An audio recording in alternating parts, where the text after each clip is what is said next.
And away we go. Hello and welcome everybody to another edition of the Big Freaking Friday show on the College Football Mafia Network. I'm your host, Nathan Bomber Brown. With me is a partner that I really count on now every day, looking for that tweet at the middle of the morning. Really gets me going, and that'd be Moen. How we doing, Moen? Doing good. Just watching a basketball game in the background here. Okay, boys, basketball. I don't think I've heard of that. Is that something they only play in Ohio? No, this is actually the Milwaukee Bears Stadium. Oh, okay. All right. You'll have to inform me on that. I've never heard of that. And then with us is a special guest, subject matter expert in the legal sense. He's not doesn't have his legal license yet, but he's pretty smart guy, smarter than we are. That'd be Justin Lucas. How you doing, Justin? I'm doing well. Thanks for having me back. Always. Yep. I'd love to have you on all the time. So Yeah. I really appreciate when you always say yes. You've never said no, and we really thank you for being here. If you're new to this channel or just want to get to know us a little bit better, make sure you follow us all on Twitter. You can see all our contact names at the bottom of our pictures. Also, subscribe to this channel on YouTube. That subscription is a really big deal for us. And then, of course, hit that thumbs up, give us a like to let people know that we're here and help us with the analytics. Make sure you turn on your notifications on both YouTube and on Twitter. Those are important so you know when we tweet something or we give announcements for new shows. And then last but not least, maybe the biggest piece of this whole intro is the membership portion. Moen, how do we get there? Sure, if you want to become a member and then get access to custom emojis in the chat, preferential treatment in questions answered, and get access, most importantly, to Wild Ute University, timeline, all those great videos. Simply select join next to the subscribe button. Alternatively, you can click the little cash button and join as a member from there or gift a membership. Those gifted memberships are really important for us. When we give, if you receive a gifted membership, really consider paying it back forward so somebody else could join and be part of what we're doing here. We're a community's growing every day, and the leaps and bounds that we're providing in services will only continue to increase based on how many people we get to sign up and watch us all the time. So we really appreciate. We're almost to 4,000. I'm not sure what's that count right now, Moen. It was 39.52 last time I checked. 39.52. Come on, people. 48 people. Go tell your friends and neighbors. Subscribe to our channel. I want to get to 4,000.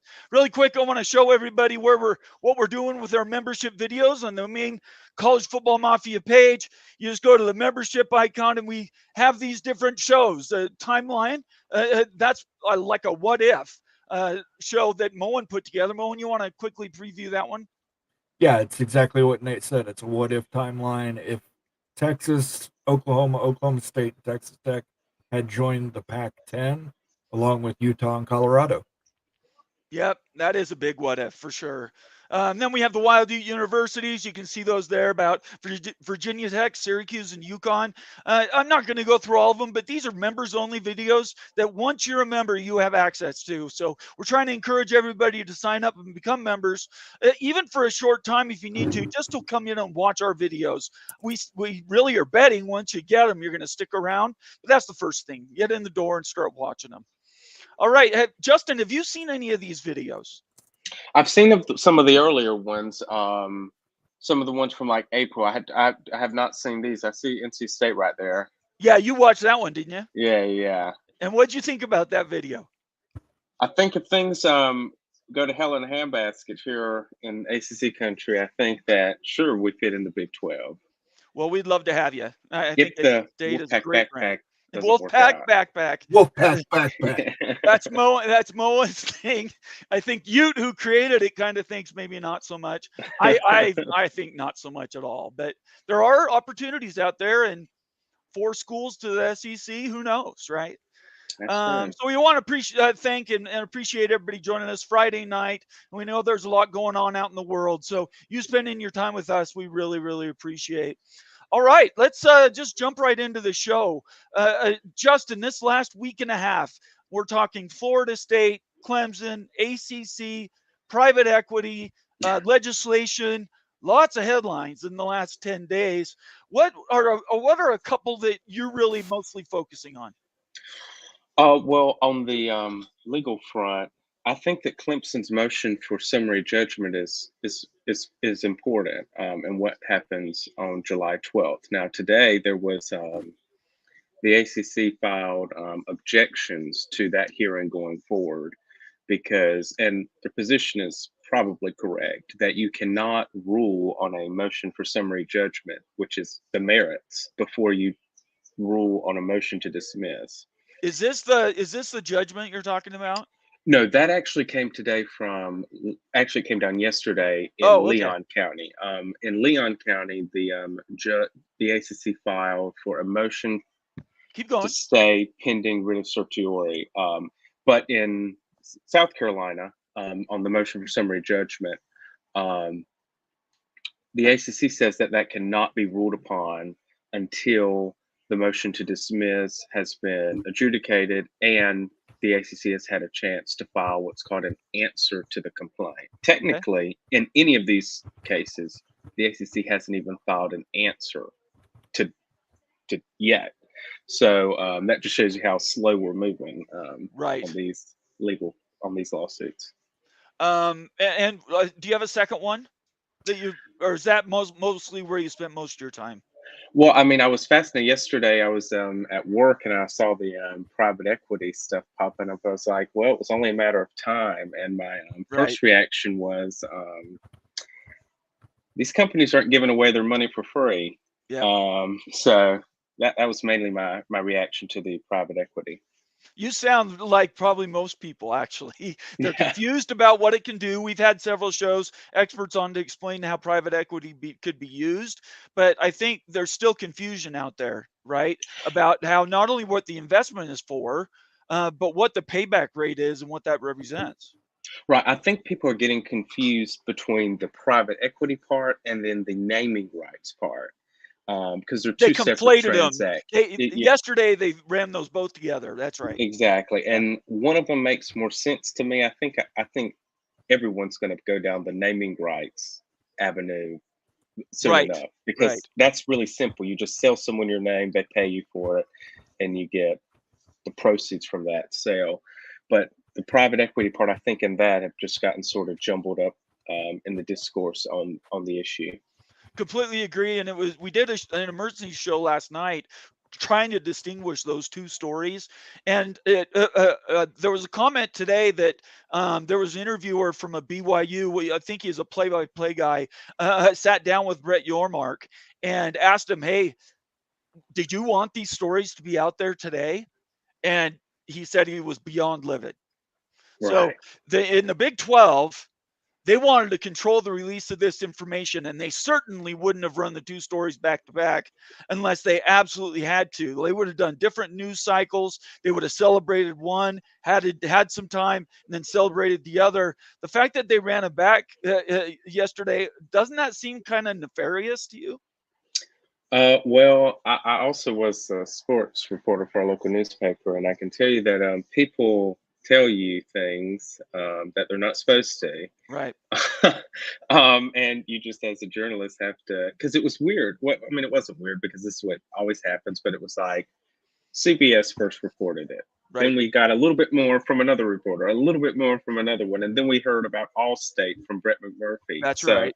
Yeah, maybe a little nefarious, maybe someone trying to either get the votes for it or trying to stop it. Is probably why you heard about it yesterday.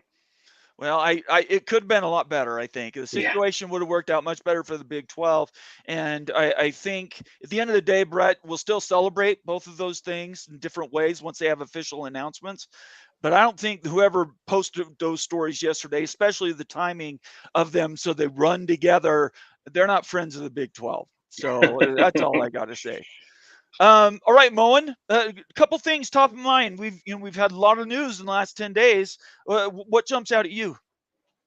Private equity, and then probably private equity. Okay. Not the story that was from 2022 that I rebounced today No, because not it was that 2022. reposted that Not Notre that Dame huge news. that Notre Dame was gonna, the offer was on the table. All they had to do was accept it, and they already knew the amount that they were going to be paid. I got burned, and I admit it. I hate. I generally try to give people the benefit of the doubt, but on Twitter that can be taken advantage of. So that was my That's a day danger. today. All right. Well, let's say some shout outs to people who are here early, and then we'll jump into the actual news stories. Timothy Green, first one in the house, member says, it's the Big Freakin Friday show. Let's go, College Football Nation. Thank you very much, Timothy. Mr. Lubbock, the Big Lubbock, number 2 in the house. Good to have you here. TF Williams, hey, everyone, go Noles. He's a Florida Stater that we picked up over the last several months. Dan Miter, another member. Hello, decided to do a future scope. What's that mean? Futurescape is what I believe he means. Decided to do a future scape, and what does that mean? Means looking into the future, what he thinks the future will hold. Oh, okay. Very cool. Dan, sorry, I was confused on that. Moen is a really good amplifier for me. He can take those things, make them simpler for me to understand. Glenn Lumen, one of the OGs, one of our first subscribers, all the way from the Philippines. Yes, we are an international show. Good morning from the Philippines. It's all about the Benjamins. I don't think he's talking about Franklin. Let's see here. Dallas Marquez, another member, says hello from Kansas. Thank you, Dallas. Laura Weiss, representing Texas Tech. Hey, y'all, Friday from deep in the truck stop All-State Conference. I have no problem with the naming thing. I don't know why people are getting upset about that. Dallas Marquez says the Bucky's Bucky's 12 conference. That's pretty funny. Illini Ted, another member, says good news. The Illini may finally get a mascot. Bad news. The new mascot is Jake from State Farm. That's hilarious. Hello, guys. Hi, Ted. Good to see you. Appreciate you being here on a Friday. We got Mark Bowman. G'day, mates. Thanks for being here, Mark. Is Mark in Australia? I have no idea where Mark is. Didn't know it was my turn to watch him. No, not your day. I think it was my day. I think the first time we had him on a show watching, he was international. Mark, please in the comment section, tell me if I've got you mixed up with somebody else or if you're actually based out of the States. Clint Moses, a new member, newly minted from yesterday, giving us, what is that? That's a drinking game icon, right? Syracuse, Georgia Tech. There we go. Syracuse, Georgia Tech. Let me bring up our, I want to make sure I get the right one. There we go. Drinking game. Georgia Tech, Syracuse. If you hear those two school names, take a drink. You got to be over 21 and don't drink and drive. But thanks for reminding me of that. I really appreciate that. Let's see here. So Clint Moses does the tip off, and then we go down to Bill G. Bill G, one of the original members, BYU fan, says Georgia Tech drink, Georgia Tech drink, Georgia Tech drink, Georgia Tech drink, and Georgia Tech. I'm not sure how natural that is, Bill, but we appreciate you doing it anyway.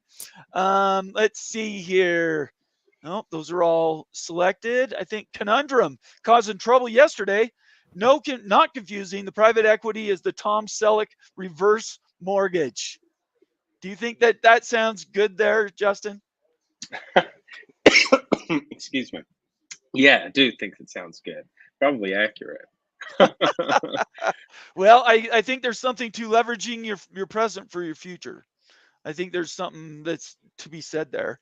Ty Kev, one of our moderators, along with Illini Ted on our Discord, at Conundrum, accept Tom Selleck as the option to dictate what your landscaping needs to look like and what you can or can't eat for dinner. Okay. All right. I'm not sure what's he saying there, Moen. There's thousands of Americans who use reverse mortgages. Oh, okay. They're safe and effective, according to Tom Selleck. Now, are you going to argue with Magnum PI? Hey, man, if he gave me that Ferrari, I'd be set. That's all I'm saying. I'd rather have the helicopter. Illini Ted, another post here, says private equity seems to be open up seems to open up these nonprofit schools to becoming much more like Grand Canyon University as they become for profit to their private equity investors. Justin, what do you think about that? Well, I mean, Grand Canyon is a private school, They so I are, mean, yep. that's another question that I've really had. How is a school taking private equity money? And of course, you have donors, and that's sort of private equity Right. in of itself, but it's just different. Um, how would a public school taking private equity really work out? Because if things blew up, which things involved with private equity do quite often, what would happen? I mean, because you're dealing with government institutions, and I don't think that that would look very good on the decision makers. Right. I have a breakdown from Mitt Winter. I have a couple of his posts that I'm hoping will help us drill down on what the private equity would actually look like. So we're going to go through that in detail, but I really appreciate your comment. We have a couple of super chats right in the gate. How about that? First of all, we have Gary Gonos, one of our Florida State members. Hey, $1.99 says paying rent. Thank you, Gary. We appreciate it. We know you love. We know you should know we love you very much. And then we have another super chat from Mark Bowman. No, I'm from Cedar Rapids, Iowa. There we go. But I enjoy streaming on Australian TV programs, though I must watch them with subtitles to understand the accents.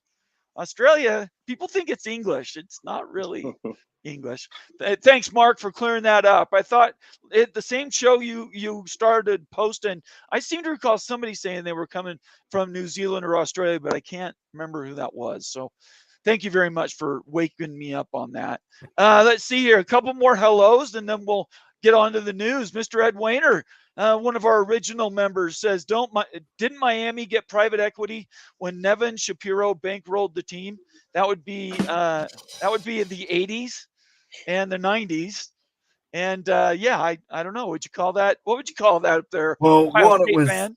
it was the 90s and early 2000s. It wasn't the 80s. The 80s was Uncle Luke Skywalker. Yeah, that was, and that's from Two Live Crew.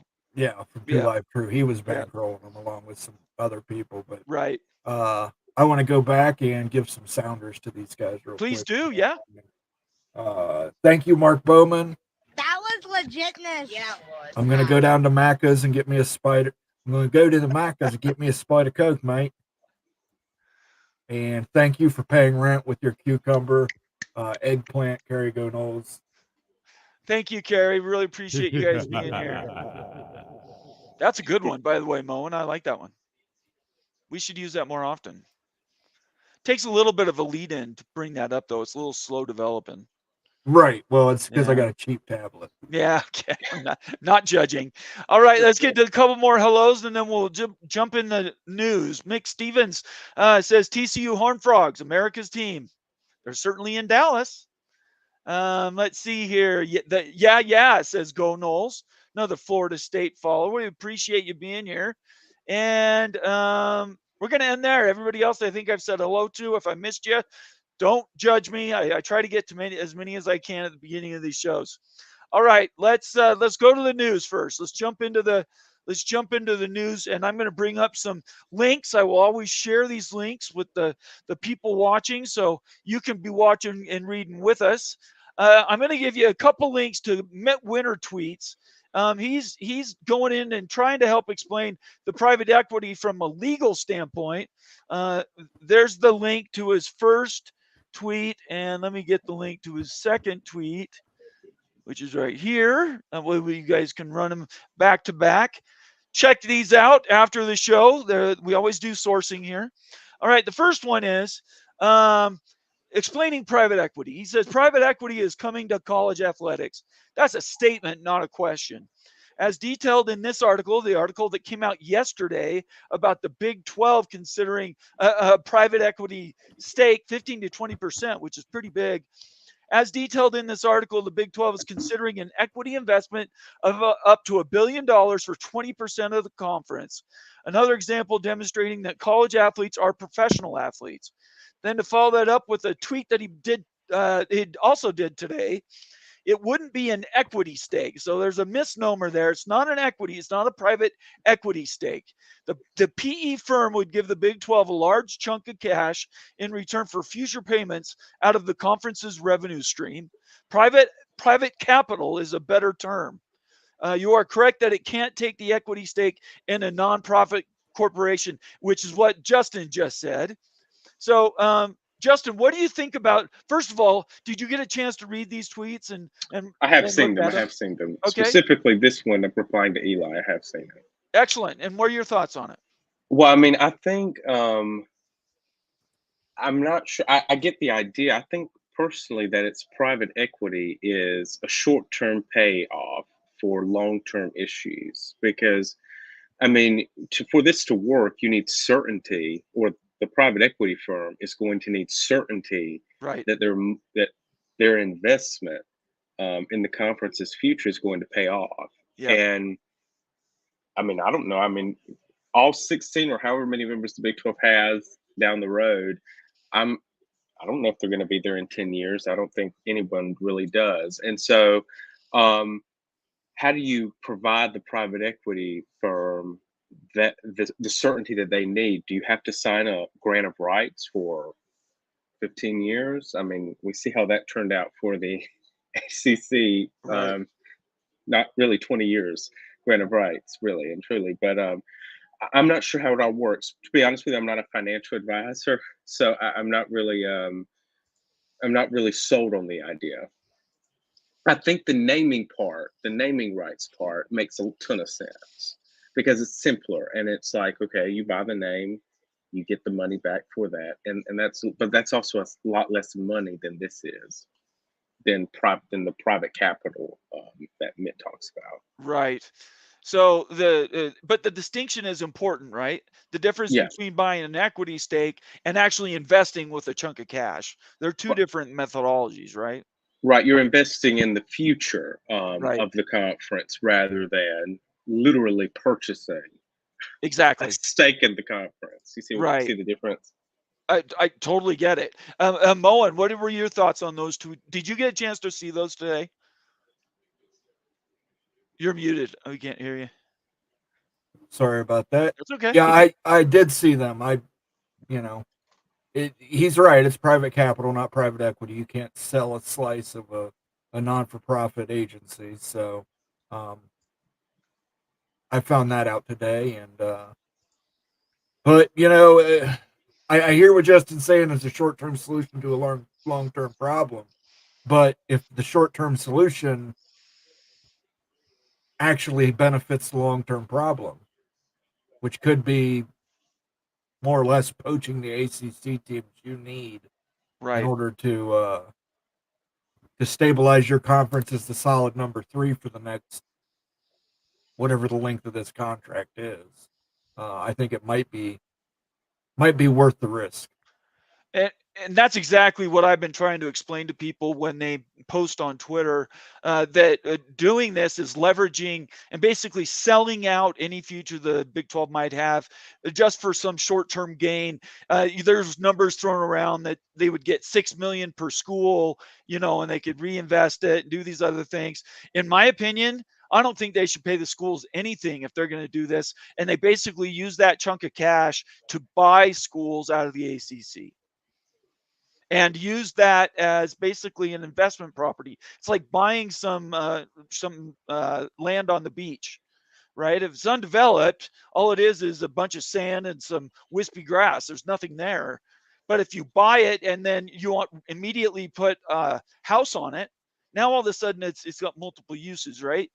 So in the Big 12, at least to me, I think they ought to be doing everything they can to, for lack of a better word and a nice way to put it, just basically steal schools out of the ACC, use it as an investment. Yep. If I were them, I would certainly be trying to do that. The thing I also wonder is how would this arrangement work if you added more schools? Because you would also have to presumably negotiate that out before you got this through, because no current school is going to want to take less. That's true. If you add more mouths to feed, if that makes any sense. Yeah, I think that's a fair point. Moen, do you want to put anything on that one? No.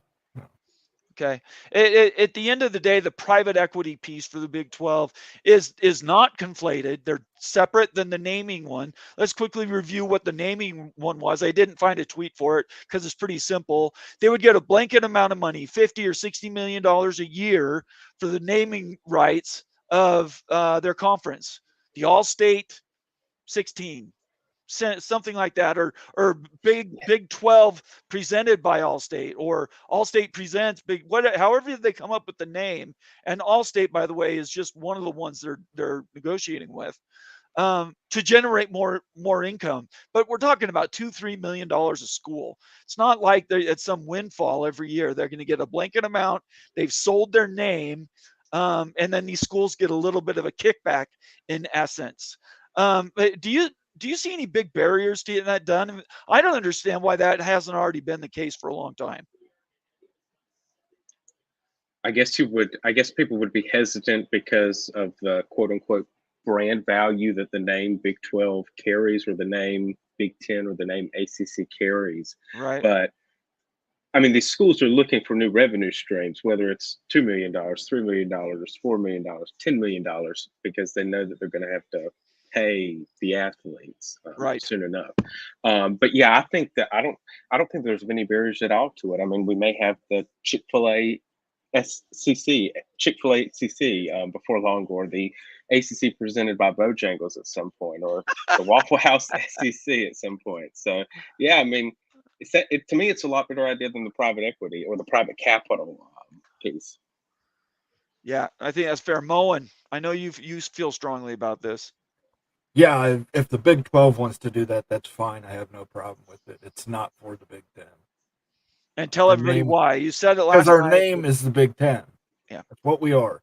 We were the Big 10 when we had 11 teams. We're the Big 10 with 14 teams. We're now the Big 10 with, we were the Big 10 with 16 teams, and now we're the Big 10 with 18 teams. We are the Big 10. That's it. Okay. I totally. I'd also say that I don't know. I think I read this on Greg's show earlier today. The Big 12 name really doesn't carry as much as the Big 10. I mean, the Big 12 has only been around for like 30 years. So I don't think that you're really like, I mean, the Big 10 is the Big 10, if that makes any sense. The SEC is the SEC. The Big 12 really doesn't have a history to latch onto. That maybe I'm not making any sense there, but no, I think. Well, think about it. I look at all they've lost. What, 6 or 8 schools? Yeah. So right. The hateful 8 is the remaining schools. To be honest, the rest of the conference doesn't really own that name. It's in their back pockets, and in my opinion, I think the Southwestern Conference I remember more. I remember the Big 8, right? So the Big 12 is, I have no problem. I love the way the logo looks. I've got the cutouts and stuff behind me for the way the conference is, but if it gets a few more dollars into maybe NIL funding, maybe to add an additional recruiters, so you get better kids in the door every year as a recruitment tool, I'd rather spend that money on something that's practical and not worry about the naming convention. But that's just me, right? Big 10, SEC, I can see why they don't want to drop those. Makes sense. All right. Let's see here. I'm going to go back to the private equity piece. Now, I got to caution everybody. I'm going to run through a tweet thread. I don't have Ute here to help fact check this at all, but I do have Justin and Moen. So we're going to go through this tweet thread. I don't want any hateful tweets afterwards saying you're taking this guy's quotes and you're saying this is the gospel. No, that's not it. But he did break down in simple terms kind of what this private equity could look like. Take it or leave it. It's totally up to you. But I think there's enough here that Justin can walk us through. He can tell us whether this is actually a thing or if it isn't. Okay? Let's just say that up front. All right. So let's see. I'll make it bigger. So Justin, I'm going to run through these piece by piece. You tell me if that's right or wrong, okay? Mm-hmm. This is not a traditional private equity acquisition. There's no liquidation event. There are no public stock offerings for shareholders. Is that right? Right. It's not private equity. It's not a private equity acquisition. It's the private capital, right? Okay. Moen, by the way, you just chime in anytime you want. The next one is there are some occasions that would be made, though it's not a loan, but it's not a gift. Right. I mean, the company would, of course, want something that you're doing business with, would want something in return Right. for their investment into your future, certainly. And that's the same as trade for services, Yeah. trade for parts, whatever, right? Yeah. Okay. The next one is CVC would have unlimited access to Big 12 name, whatever that may be, for use across all of its portfolio, except in cases where existing contracts prevent that. Sounds right. You don't see any issues with that one. Moen, does anything stand out to you on that one? No, he's just describing what private equity is. Okay. Next one is CVC would receive 2 board seats with equal voting rights with the conference. Bullshit. Well, You say that's BS? That's yeah. bullshit. I mean, no schools would agree to that. I mean, no. I remember reading this thread and I was like, no school would agree to give. That's why we're qualifying and why you're here. So we're going to call that one BS. By the way, I didn't say his name. MHver3 is the source for this tweet thread. You guys do with it what you want, but I found some of this stuff educational. The next one is future contracts for apparel, equipment, travel, etc. would be negotiated in conjunction with CVC. Well, you're in a partnership with them. Certainly sounds reasonable. Yeah, Okay. I think that one's unreasonable. You do? Why? Yeah. That why would they get down in the dirt over apparel? The apparel deals are by the school, not the conference. You know, I don't see why a private capital stake would give you access to all these everyday boring minutia of a team. Because they are only getting, if what he says is right, like 15 or 20%. Right. Yeah. Why would they have anything to do with travel or anything like that? Okay, I'm gonna put that one as probably in the middle zone because I could see where maybe the statement being black white is not the right way to look at it. I think there would be a lot of gray in those negotiations, in my opinion. I think there might be occasions where they depending on what you're using, they may have some sort of written power to do something with your logo and apparel. Like it's like a giant partnership with Nike. Say the Big 12 signed a multi-billion-dollar contract with Nike, and CVC is not going to try to use that relationship with Nike to benefit itself. I don't know that that's reasonable. Well, here's the thing, though. The schools negotiate the athletic apparel deals, not the conference. Okay, it was an example. Right. Yeah, you can have Nike schools and Adidas schools and Under Armour schools all under the same conference. Right, I understand. Yeah, and that's true because Under Armour is at Utah and BYU's Nike. Another way BYU wins. Okay, the next one is CVC gets a large stake in international media dollars when the next contract opens. They are still working through the details, but will not touch domestic. You want to go first, Justin, or you want me to say it? I don't think that that's reasonable. Yeah, bullshit. And why? Tell everybody why.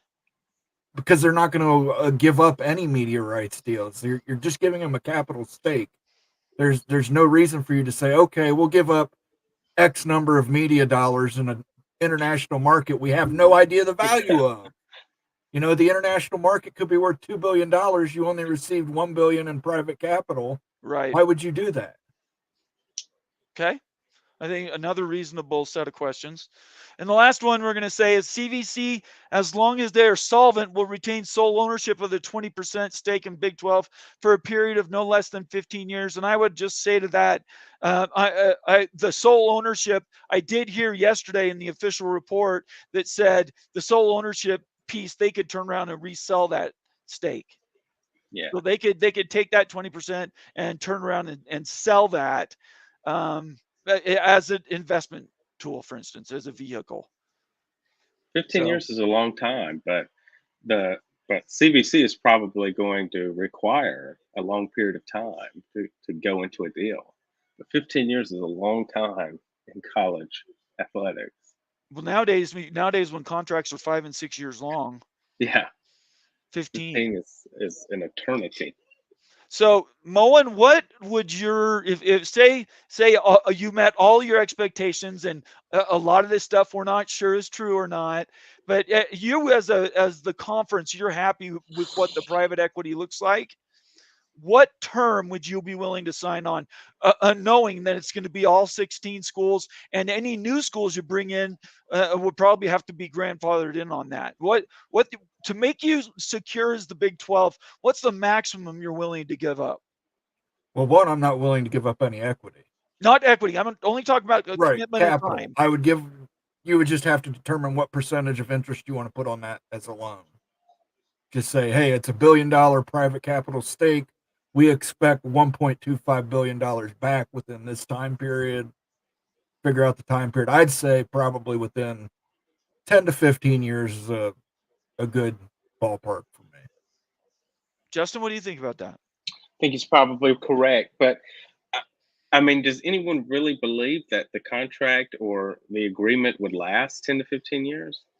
I mean, Well, I mean, what do you mean last? We've seen everything as being currently it's up, right? For right. negotiation, we're in contract negotiations and in legislatures and in law reviews and everything else right now. Nothing is really set in stone. But this is what I would guess. I would guess any contract that comes with this would have tighter controls than the ACC Gore does. Yeah. Well, certainly I would hope so. Get some good lawyers. Yeah, well, these guys they're a $20 billion capital investment firm. I'm sure they have all kinds of lawyers. So because I did read in the CBS article that was the first one that came out on this that it may require signing a longer grant of rights, and I do wonder if some schools would balk at that because you would know that the grant of rights would be much tighter than the ACC's currently is, which is obviously modeled off of the Big 12's from 2012, whenever they last negotiated one before the one that kicks in next year. So I do wonder how that would go over with schools and whether they would be like, no, I'm not doing that. I'm gonna say, Mike. I asked you guys, and I wish you was here. I'd love to hear his number. I'm guessing his would be around 10 years. Because that brings up sorry for interrupting you, no, but like go ahead. You sign a grant of rights because of media revenue, right? And you because that's you sign a grant of rights. The period is for the term of the media contract. The Big 12's current media or the new one is up in 2031. So are you signing over your grant of rights for 10 years and you don't have any guaranteed revenue from a media deal for the last 3 years? You see what I'm saying? I do. And so that's just one of the things that will have to get worked out for the lawyers, I'm sure, but just a question that I've had. I think what's really important, and the reason I ran through that tweet string is because everybody's been presented with the basic same information. Everybody pretty much knows everything that's in this contract, and yet depending on who you talk to, you get these different nuanced looks into the contract. And I think it's pretty important that we're telling you need to do research on your own, right? People can read articles to you. There was 5 articles I could have read tonight. My point in doing this was not in going through the proposed deal line by line, but showing there's a lot of information out there and there's a lot of disinformation out there. And the best way to really sort this stuff out is really do some of your own research. Now, obviously, peek around the corner. We did last night. We went blow by blow through these things. Those are good, right? But we want to encourage you guys to also do some research. And then when we get together later, when you get together on Sunday night, when we get together on Monday or Tuesday night, we're actually able to then engage in a conversation. You guys are some of the smartest viewers on anything in social media, especially on YouTube. We probably have the most intelligent viewer base that I've seen around any other show. And I don't take that for granted. And I want you guys to know we're doing as much research as we can to sort out and fill those holes. But sometimes we just don't have all the information. I will tell you this. I asked Bob Thompson. Everybody knows, friends of the show. I call him my friend. He's been silent on this private equity thing for the most part. He's given some high-level reviews, but hasn't broken the offer down in detail yet. And I think there's a reason for that. So that's all I would say. Do you guys want to say anything more about the private equity with the Big 12? No, but Bob Thompson, stop holding out on us. We're trying. We're trying. I appreciate you, Bob. If you're watching tonight, I'm going to send you another reminder. Love to have you on and talk about this private equity stuff. You guys are so smart. And in fact, before we move to the next item, I'm just going to go through some of these really amazing comments that we've had here as we've been watching. Everybody buckle up, because some of these, we're going to get as many people in here as we can. Let's start. Let's see. Let's go here. So Grayson Ganoush, we're going to start backwards. Illini, he's answering a message from Illini Ted. It helped with Formula One. He's talking about private equity. It helped with Formula One, but they essentially bought in at the bottom. It's true. Formula One was dying when they basically took it over. However, private equity bought into some racing teams, and winning isn't their top priority, as you can imagine. So private equity's been a success. Justin, do you have one off the top of your head that you can remember that private equity's come in and done a good job? No, but I have some that were not so good. But please, no, tell us.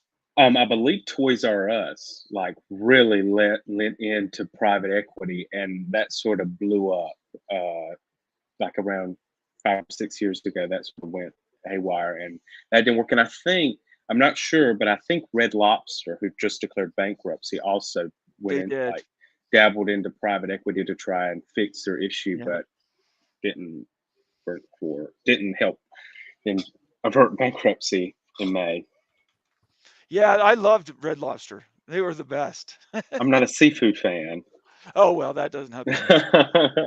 I appreciate that comment very much. Let's see here. I just want to get this so I save this note so I can have it up underneath this. There we go. All right. Next comment is, let's see. Kay is in the house. Good to see you, Bomber. I missed the beginning but heard BYU is one of the schools that do not want to sign the private equity. I was saving that for the end. So thank you, Kay, for asking it. I'll answer here in just a second. Do you know if that's true? And if so, do you agree?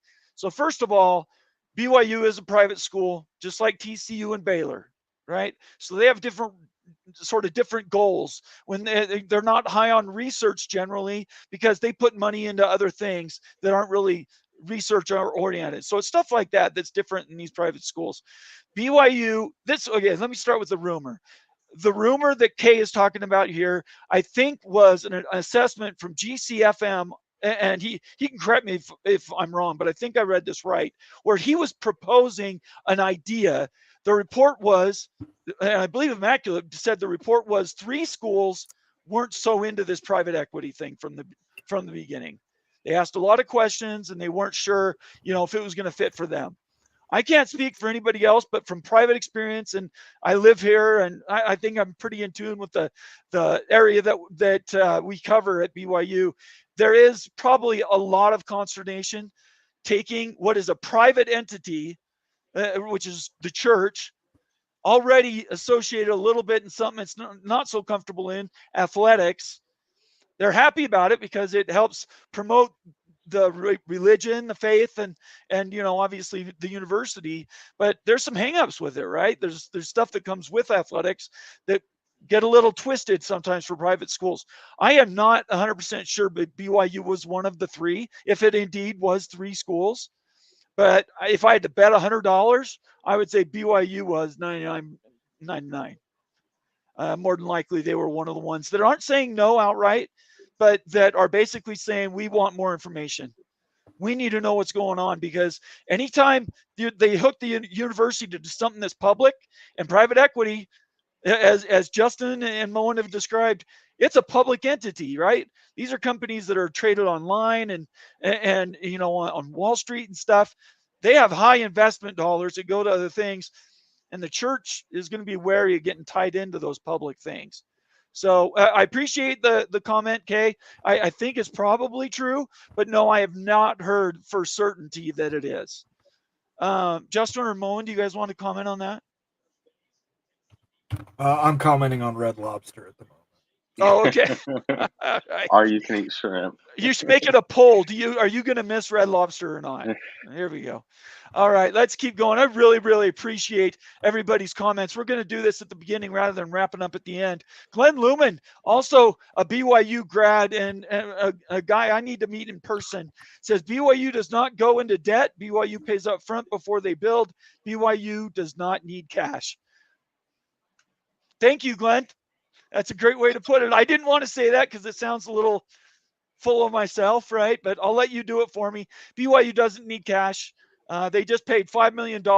They bought a basketball coach from the NBA, and they're now loading up their basketball team with a bunch of NIL people. So it's not a matter of will. It's a matter, or sorry, way. The money is the way. It's the will, and they have to want to be all in with football, and they're not there yet. Makes me sad. Thank you, Glenn. I really appreciate you saying that for me because I wasn't going to say it myself. Let's see here. Let's get this. Laura Weiss says, with the dumpster fires with the ACC over their gore, no way will all of the teams agree to it. What do you think about that, Justin? It's actually a good question because we see that grant of rights are under attack in courts with the ACC. If like the Big 12, if they were negotiating a media deal right now, would they be able to get every single one of them to sign it, given that the idea of grant of rights is under attack, and in particular Clemson. I mean, Florida State, they're arguing something like malfeasance and fraud, which Right. really wouldn't apply to other situations, but particularly Clemson's argument. If Clemson's argument was bought, I mean, it would render grant of rights useless because, I mean, it's exactly the same wording as in most grant of rights that you see in the Big 12. So I agree with her. I don't think that you could get all of them to sign it. Okay. Moen, do you want to add anything to that? Yeah, we talked about this last night, but I think if they did agree to this would be a lot of teams making a commitment they don't want to make, in particular Utah, Kansas, Arizona State. Utah. Moen knows every time he says it, I give him a little aside. He would know I wasn't paying attention if I didn't say something about Utah.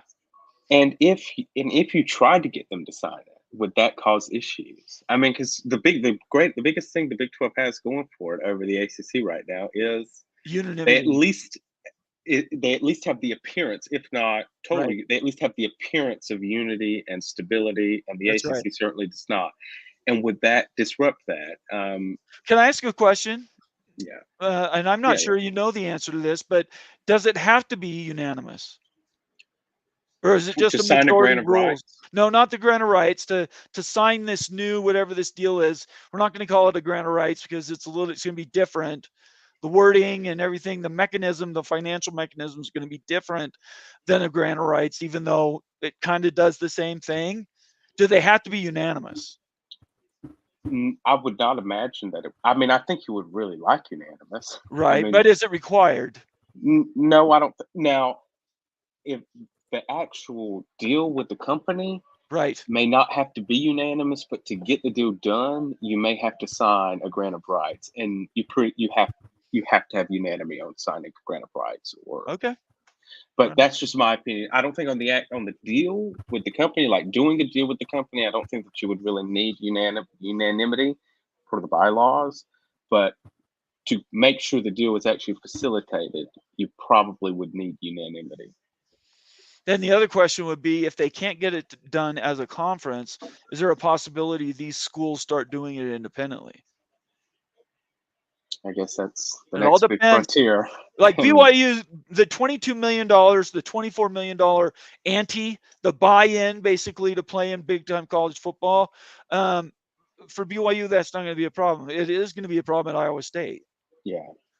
It is going to be a problem. Maybe not TCU, but I know Arizona schools are both bankrupt, right? See, So right. That's the thing. Like this whole new era that we're entering into. It almost like a school that comes up to me is like SMU. They can afford $22 million.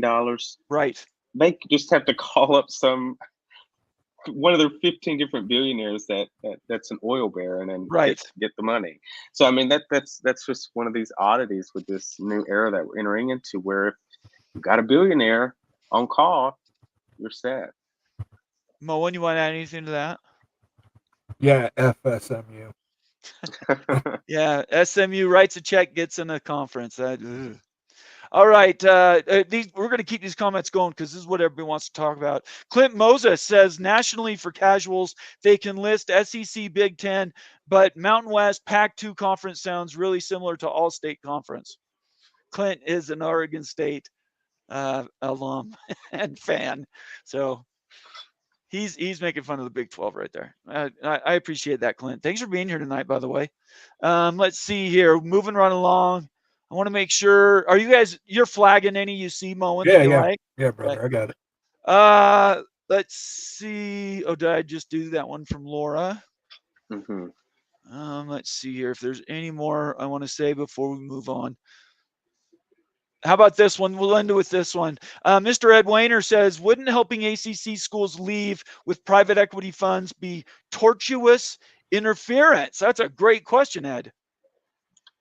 Well, I would not recommend Brett Yormark go out and say that he's doing this so that he can go and get schools from Right. the ACC. Which he hasn't said that. Right, exactly, exactly. The only people are sort of like us that are suggesting that. So, I mean, not if you do it discreetly enough, no, I wouldn't recommend touching any of it for now, but no, I mean, no. Okay. Do you know, did you get this Dan Miter? It says post 3 of 3. Did you find the first 2 of those? Yeah, just scroll up. Okay, because I find that interesting. That's 2 of 3. All right, and I'm going to run through this one, and then we're going to get to our next news item. Dan Miter went together and put 3 posts together, and I think everybody's going to enjoy, 1, listening and talking about them, and 2, maybe we'll learn something in the process. Dan Miter says, 2030 Future Scope, part 1 of 3. Media deals are up. The ACC no longer a power conference, and a move to grasp more money. The P3 break football and basketball off as separate revenue outlets. Private equity is already in place. That's number 1. Let me get to number 2. 2030 Future Scope, part 2 of 3, in football only, on top of existing money, the Power 3 form a tier 1 to 24 team Super League. Top 8 teams of each conference play each other towards an 8-team CFP. Relegation in place in conference. And the last one is right here. Part 3 says the tier 2 all play with their own conference towards a 8-team tier 2 CFP, and then promotion and relegation for 54 through 45. Money is a tier level split. What's that mean? Dan sounds like a man with a plan. He does, yeah, for sure. So did everybody understand? Probably means tier level split. Oh, tier level split. Yeah, tier. Okay. So basically he's saying 20. Anyways, I'm not going to go through it all again. What do you guys think about that? The breakdown. He's saying by 2030 it's a P3. The ACC is no longer a power conference. There's between 20 and 24 schools in the Big 12, and all the other schools have ended up in the other 2, or they're with Oregon State and Washington State.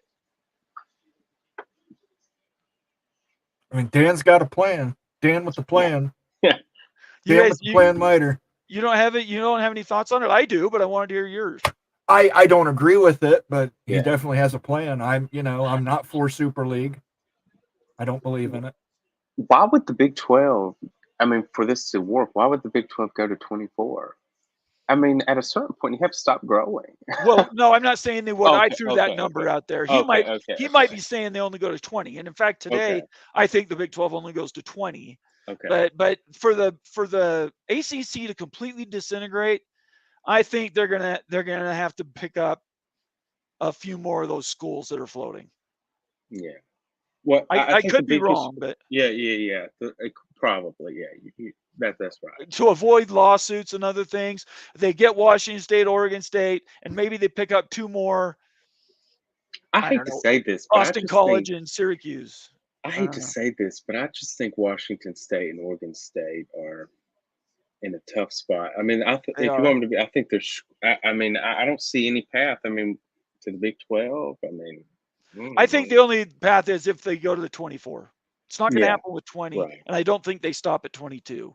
right, So agreed. I think to avoid major lawsuits, class actions, multiple schools banding together and suing, they pick up Oregon State and Washington State, and then they pick up two of what would be five left over or six left over schools in the ACC, and they end up at 24. But again, that's down the road. That's not for right That now. brings up when are we going to get to a point where a school like Boston College or Wake Forest sues Florida State or Clemson themselves Yeah, what would they for sue for? Damages?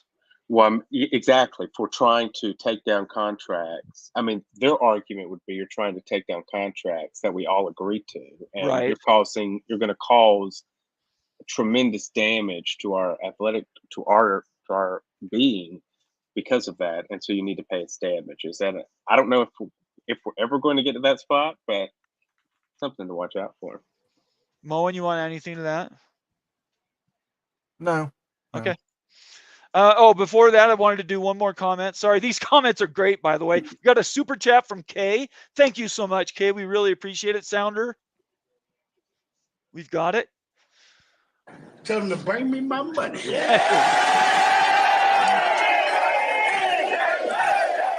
Thank you, Thank That's you. from Thank you, that's from Kay. an ECU game. Is it really?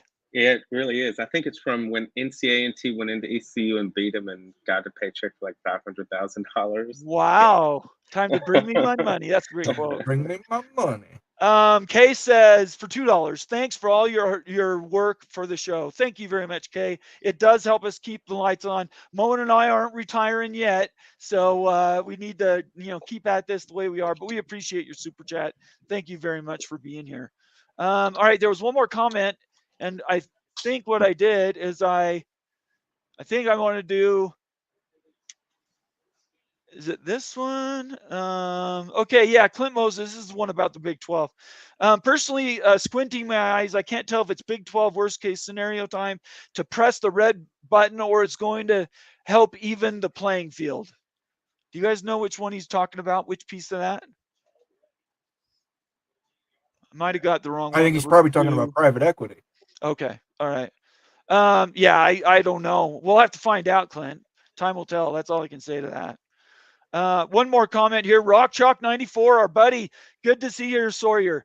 I feel like it's flexing over ACC schools at its basic. Hey, we are planning things. You guys are just trying to survive without FSU and Clemson. So I'm going to end with this question for you, since this is actually something you're being affected by right now, Justin.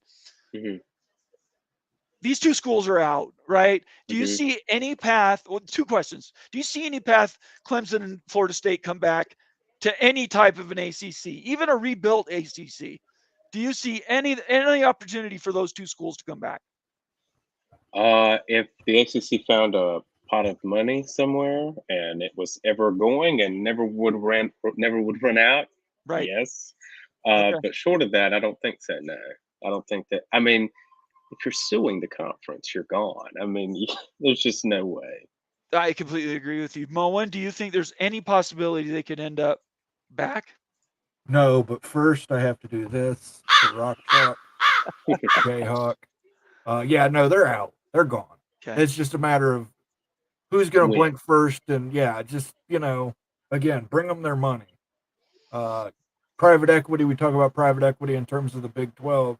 Let's talk about private equity in terms of Florida State and Clemson. At some point, they're going to have to come up with that money, and Right. I'm sure they've got boosters that'll cover a portion of it, but they're not going to be able to cover 300 million of it. So at some point, private equity is going to have to get involved in Florida State and Clemson. And at some point, the ACC is going to have to realize it's not worth fighting this for 3 years down the road to end up with a settlement at that point anyway. Just everybody needs to sit down, figure out what that number is, and Florida State and Clemson need to figure out how to pay that number. The second question is, let's assume Florida State and Clemson are they either won their lawsuit or there's some sort of a settlement they put in place. That number that I've heard recently is $250 million per school. That's $500 million, but it's about $50 million less than Utes estimate for the conference to stay together and keep the same a value set for the schools afterward. If you're a private equity, would you work with that wounded ACC that might have some money, but in every other way, shape, or form, they can't get a very, very high renewed media deal. They're wounded in their competition and all these other things. Do you see them at all able to leverage private equity? I think it depends on two things. I think it depends on if the ACC has a contract with ESPN, like if ESPN, whether it's a look-in or option, whether they pick that up, and the ACC has a long-term deal. And I guess it also depends on what the ACC is. I mean, because if Florida State and Clemson leave, I've always been of the belief that if Florida State and Clemson leave, and everyone else stayed, the ACC would survive. I think this really comes down to what happens with the two Virginia schools and NC State and UNC. If any of those four leave, the conference is dead. If they stay together, then the conference really does have a core that it can circle around and stay together. But your question was, what a private equity firm? Would private equity, would they be an investable asset? I mean, maybe, possibly. Bank of America would take their name and put it in the name of the ACC. Yeah, we're not talking about the name. Yeah, we're not talking about the exactly, naming rights. Right. Exactly, Anybody can do naming rights, right? Exactly. But I'm not sure. I'm not sure. I would have to. I mean, I'm not a financial advisor, so I'm not sure on that. Actually, I think the best answer I could say is I don't know. Okay, that's fair. And we like I don't knows because it means we're not making crap up. So I'm totally okay with that. I think those are questions that are going to be lingering for a while, and we just have to get used to them not going away until this legal stuff starts to sort itself out. But it really does make a difference. Those definitions matter. And it could be. Go ahead. You can go. No, just one last thing. I could be totally wrong on this. Really could be totally wrong on this. But I mean, I wouldn't be totally shocked if we heard something about the ESPN, because they're going to be there. If there was something about the ESPN option at ACC kickoff in a month in Charlotte, I wouldn't be totally surprised, because I think that's when they announced the ACC network back in 2016. Was they announced it at the kickoff for the football media days type thing. So I wouldn't be surprised if there was some sort of announcement there. And my last thing is it's important what the option actually is, because the way I understand it, as Florida State says it, it's literally up or down. If there's like either they renew it and it's set, or they decline it and there's no contract. So you really don't renegotiate, just negotiate a new one. But that, I mean, they could extend that term for one thing. They could sign something that says we need another 6 months. So everybody says it has to be done by February. Everything can be negotiated. So they could buy some more time. They could also say that they need to see where the conference is going to be at and still not give Clemson and Florida State any room to breathe. Fight them all the way to the end. And honestly, ESPN could stay with them the entire time with extensions until they actually had to start in 27. Everybody wants it to be done in February next year. I don't know. If it doesn't settle this summer, and we're talking by August 14th, which is 2 months, in fact, 2 months today, if there's not something settled by then, a settlement for Clemson and Florida State, this next year is going to be hell for the ACC. Just ask the Pac-12 how that worked out. I'm on the side that there will not be a settlement. Okay.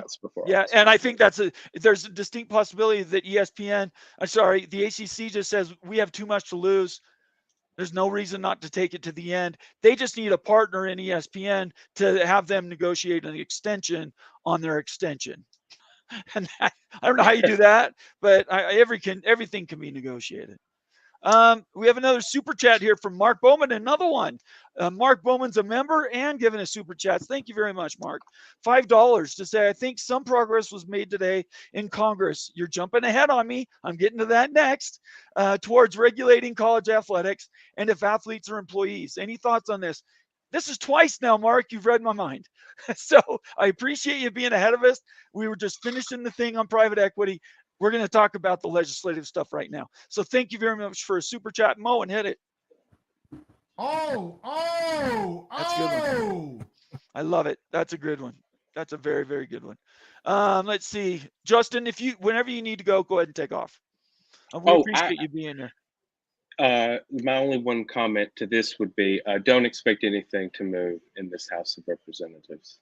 Okay, and that's what I was just going to get to. So yeah. Give me a second. Let me bring up the here we go. So to add to Mark's comment here, let me bring it down so everybody can see it. So there's this negotiation going on. Everybody knows about it. Immaculate, I'll bring us back for a second. Immaculate has covered it in depth about how Congress is trying to get something done to protect athletes. The NCAA wants to keep them basically some subservient serfs and not be employees, not have any rights, and just take whatever the NCAA gives them as money. I think that is completely ridiculous.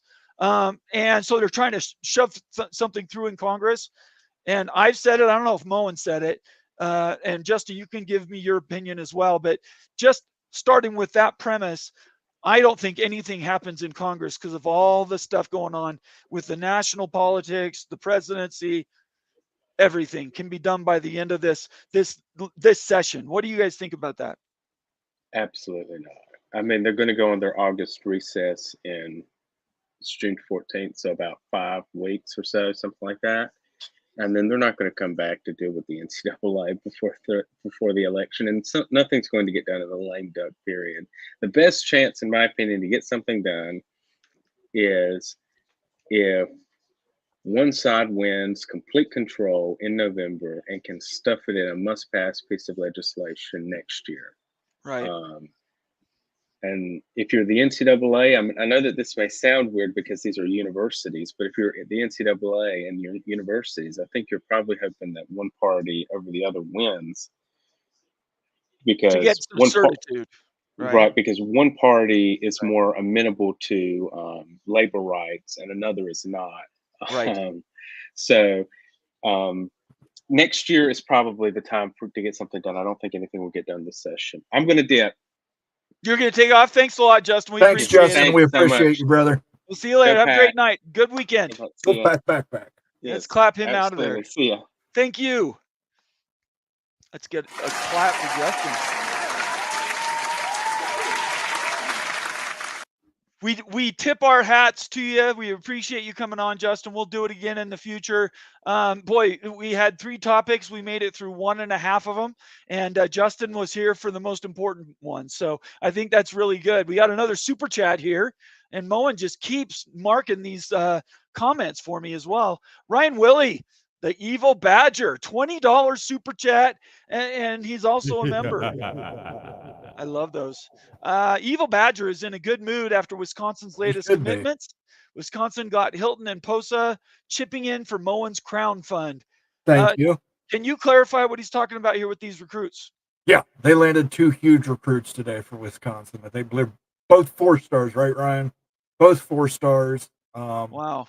I mean, Luke Fickell is killing it in recruiting right now for Wisconsin. So big deal for them. I believe they're both 4 stars. I can double check that, but yeah, he's building defense first. The one kid I know, the linebacker, had an offer from Georgia, and he chose Wisconsin over Georgia. So, I mean, that tells you the kind of level of guy you're talking about. Right. So, Wisconsin, I've said it before. Wisconsin's going to be in the playoffs here within the next 3 years. I am not counting Wisconsin out at all. Yeah, I've always Luke been a Fickell, fan of the Badgers. he needs to rebuild. He needs to get the offense Right. figured out. But I think he's doing the smart thing and getting that defense in order first, because Wisconsin used to be monsters at defense. And if he can get back to that level that Wisconsin used to be at, that's a dangerous team in the playoffs. So write this down because I'm going to forget it the moment I say it. But I think maybe even starting next week, we need to start breaking down the P4 conferences. We need to do a tier maker on the big. We do. Well, we'll probably wait for the Big Ten. Let's do the ACC next week. Okay, let's do that. And we can spend maybe 45 minutes or even an hour on it. We could go team by team, but mostly we'll just cover probably the top half. And see what I think the ACC is sort of, going to straighten itself out. The Big Ten, I am really excited to go through because of the new additions. I think they bring a different dynamic. I would like to do the top 10 games for next year, to what we're most excited for. Okay, let's do that. I'm okay with that. So. Thank you very much, Ryan, for the super chat. Both Moan and I really, really appreciate it. And I didn't at the beginning excuse you, but you is doing family stuff tonight. That's more important than anything. And we definitely want to tip one back, Syracuse, Georgia Tech style, and him have a good weekend with his family. All right, let's go with this. Let me bring this quote up. So this is a tweet from somebody that I'm not familiar with, but I since went back and did some history. Very, very smart legally, some breakdowns on legislative things. So I'm just going to start with a couple of tweets that are specifically related to new legislation coming in the college football area. And we're going to say all of collegiate sports. First one says, skeptical of any effort to legislate college sports. We just spoke about that a little bit, no matter the party, because there's always been a queasiness and outright refusal to recognize that top of the pyramid college football is an industry distinct from the rest of college sports. We need full-blown redesign. And when I read this, I've thought this for decades, but I didn't know how to put it into words. I couldn't have said those words to you, Moen, to describe it. It would have taken me 12, 15 minutes to even get half the idea out. Victoria just did it here in what, 3 sentences, two sentences. And that's the way I think to make anything go forward with college football, don't you think? And I'll come back to this second part. But what do you think about that? A redesign. I hate it. I'm at the top of the pyramid. Why would I want to redesign? You would hate it, yeah. I mean, I'm not going to bullshit. I mean, I'll be honest. I'm not asking you to. I don't. Why would I want to redesign? I'm at the top of the pyramid. Right. I can completely understand. You're at the top of the pyramid too. So, you've got a national champion. You've got a national championship. Yeah. I just think it's, you have that in the back of your head. You're like, are you the hunter or are you the hunted? And there's more hunters than there are, or less hunters than there are hunteds. And so trying to stay on top of this game, the retool, the idea that they take college football, break it down and rebuild it. Honestly, what she's describing there is rules to a super league. That's essentially what would be happening there. But if we said it out loud, it becomes a real thing. As long as we keep it in our heads, it's not real. But the moment you say something out loud and write it down, it becomes real. And I'm just going to read this sentence again because this is exactly right. It says, recognize that top of the pyramid college football is an industry distinct from the rest of college sports. It's been like that forever. College football is the creme de la creme. It's the only reason why we've been voting for champions for decades. It took forever, dragging the Ohio States of the world even to putting a 2-team playoff in, let alone 12 or 16. So the NFL, the moment they made everybody have the same salary cap and they equalized all the rules and the way that they dealt with their money, it became now every year you have 4 teams at the bottom last year could be at the top this year. That parity is what keeps the NFL going. True, but you also have programs that in the NFL like Kansas City that, people take pay cuts to work for. Sure. And I think you're going to have that in college football as well. A kid might take less to play at a prestigious university like in Ohio State or in Alabama. than they would, say, to play at a school like Illinois or Arkansas. I think that's a fair assessment. And I've got this flagged. I got it bookmarked. I'm going to come back to it in the future. But I think this is really cool that she was able to call that out and actually say, this is where I see a problem. So the very first part of it, skeptical of any effort to legislate college sports. I'm with Victoria on that one. Then the second quote I wanted to get is this one. Let me make it bigger. Title IX is like the rake that keeps hitting us in the face as we step on it repeatedly. Regulations developed in the 70s could not have anticipated the college football industry's money explosion, with the expectation that football pay for everyone else, plus sell higher ed to American families. Again, I could not agree with this statement more. What are your thoughts on that one? I just keep thinking of the Simpsons episode where Sideshow Bob keeps stepping on the rake. It's true. It's Yeah. very true. Yeah. Again, she's got it down here, and I hope this is a she, Victoria. I'm assuming you're a she. Please don't take it personal. If you're a he, I'll correct that if you let me know. But I think it's really important that we call these two things out. Title IX is broken right now. With NIL, Title IX is completely broken. And I don't know how they fix it. Maybe they just get rid of it. They may have to do that. Yeah, they may have to do that. I don't know. I'm going to post the link to both of those tweets. It all comes out of this one list, so I'll give those to everybody. So go ahead and check those out. I encourage you to look up and follow. She really good posts and very intelligent legal stuff. All right. I don't know why that keeps generally open a page. It's doing something weird. All right. The next thing I wanted to go over is, and we did lose Justin before the ACC thing, but we're going to circle back with ACC. So we've got about 15 or 20 minutes. We're going to be on Q&A. Let me do 5 minutes on this Clemson thing, and then we're going to go right into Q&A. We're a little bit long on stories tonight, but I wanted to make sure we took advantage of Justin being here. All right, let me bring this last article up. I'll add it to page. I'll make it big. Let me copy this. There we go. Control A, Control C. See if it posts. I want to make sure we get the right. Yep, there we go. Okay, I just posted the link. Follow along if you want to, but we're going to cover this from top to bottom. Moen, interject whenever you want, okay? This is an article that was in the Post and Courier, which is, I believe, an online paper, right? No, it's out of South Carolina. Oh, Post and Courier out of South Carolina. Thank you. The title is Not So Fast, My Friend. ACC objects to Clemson speeding up South Carolina court case. I'm just going to go because I'm not going to be able to describe this. I'm just going to read.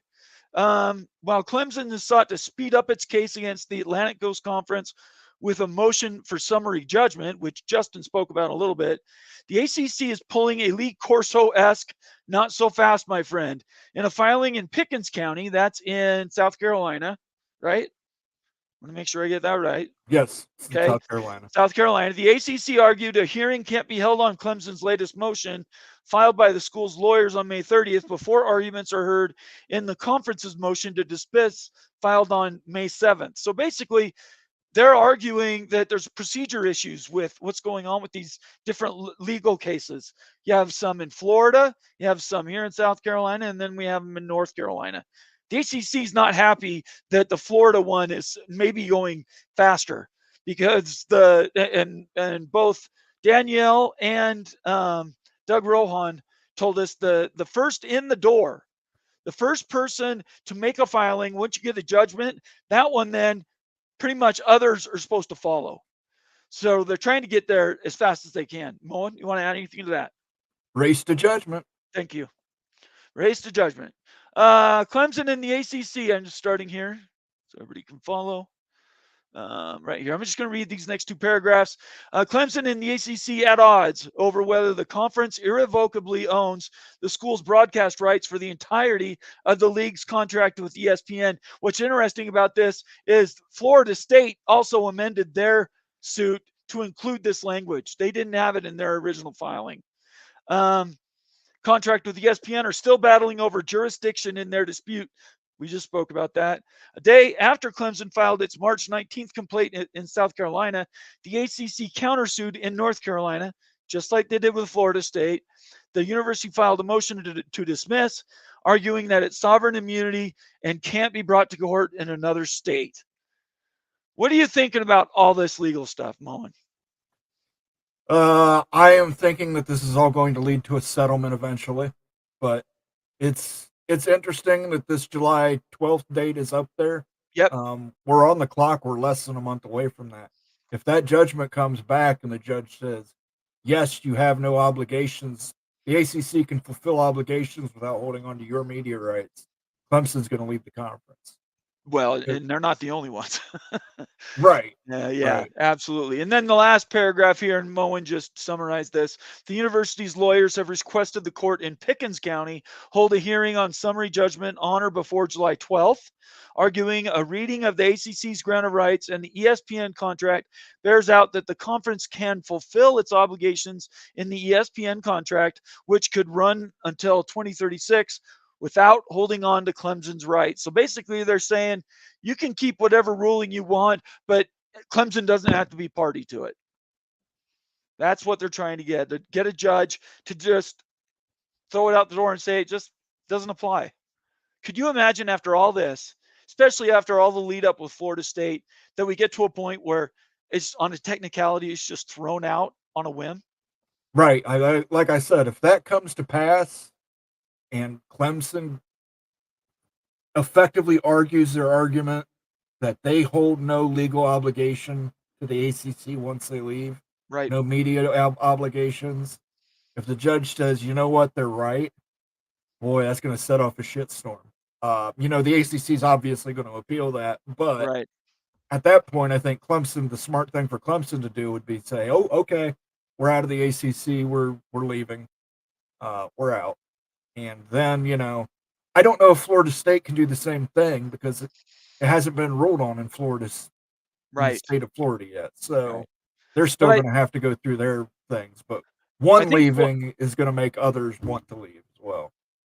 Sorry. Yeah, go ahead. I didn't mean to interrupt you. Florida State could turn around, though, and ask for a summary judgment under the same complaint using Clemson and South Carolina as the exemplar. Yes. So while it might not be in their lawsuit right now, they could easily add it or file a new one saying there was just a summary judgment done in South Carolina. We want the same thing in Florida. And there's a high likelihood you get Florida judges, graduates of Florida schools. And yeah, it's a little inside baseball. Of course it is, but look what you get for it. You got your school out, and now they can go have some big checks and big conferences. Right. But first, we're going to have to see what the judge does with this ACC request to hear their motion to dismiss first. Right. Yeah. Well, everything takes time. Unfortunately, nothing's rushed. We have to go with what's there. All right, everybody. I hope you enjoyed our news. We've covered a bunch of stuff. We're going to jump right into Q&A. Let me get my banner up here. Sorry. I think I deleted it the other night.